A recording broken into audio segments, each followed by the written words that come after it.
I know. Look at Tank. Yeah, Tank boxers. Davis. I said it. Yeah. Can beat any one of you motherfuckers. What do we got to do? Just kick him in the leg. Look at Tank Davis. I love the kid, but when you hear his interviews and stuff like that, he don't sound punchy. Man. He just sound like he ain't had no schooling.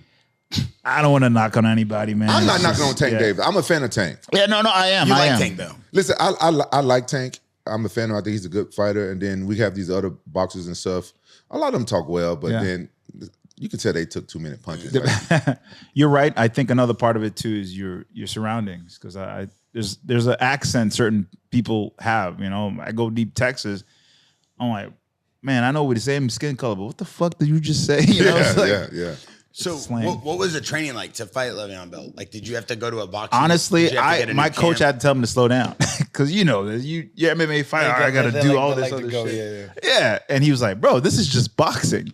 I'm like, yeah, but I gotta, and I'm training for like an army, and for boxing is running, punching, some hand-eye coordination drill, not taking anything away. It's still that type of mindset.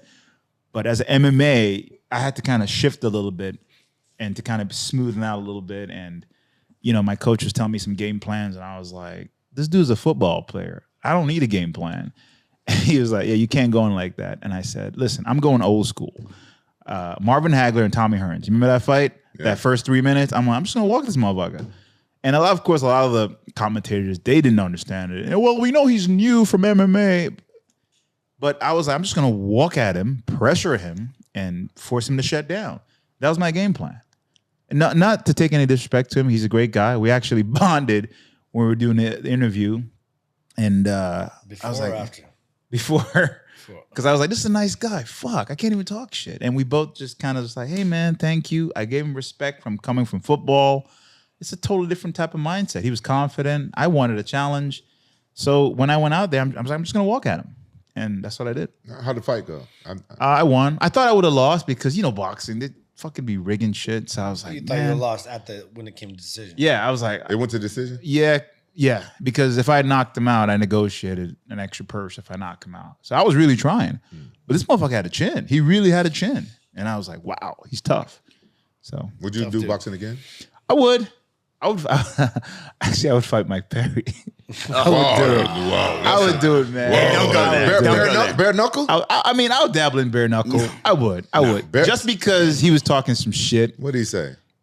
What did he say the other day about I'm 2% black? And I'm like, motherfucker, I dare you to say that shit around me. I will fucking kill you. Say that word around me. That bothers you?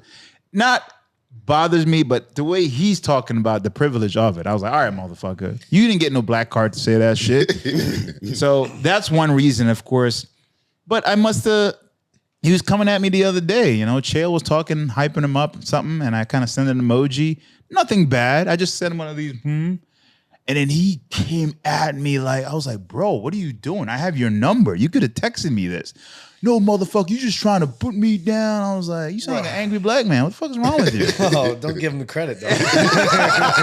He came at me, man. Bro, so he's coming at anybody because he had no one to fight. He's fighting guys. Is that what's going on? Thiago Alves. Jake Paul. He's fighting Jake Paul next. Okay, good. I mean, he was coming at me, and I texted him like, what are you doing? I texted him. Like, bro, what are you talking about? That's why you a pussy-ass bitch. Oh. In the text? In the text. And I was like, Mike, I love you, man. I hope you figure it out. I wish you the best. Stop taking punches. And he was just still coming at me. And I was like... That's the thing with Mike. He takes all the punches. So bro, Mike... You don't give a fuck. Can I curse on this? Yeah, go crazy. Mike, I hope everything is all right with you. I hope you figure it out. But at this given moment, fuck you. Which Mike you talking about? Mike Tyson? No, not Mike Tyson. No. Mike Perry. I think this would be a great way for you guys to bury the hatchet and become friends as he avenges your loss of Mike Perry and you go kill Mike Perry. I'd probably fight Mike on sight, man. I told him I'll slap him on sight. I did. Mike Perry's a dog. I don't give a fuck. In a street fight, dude. Hey, bro, listen, what you got to understand, like, we are all fighters. We all consider ourselves dogs. Now, I like Mike Perry.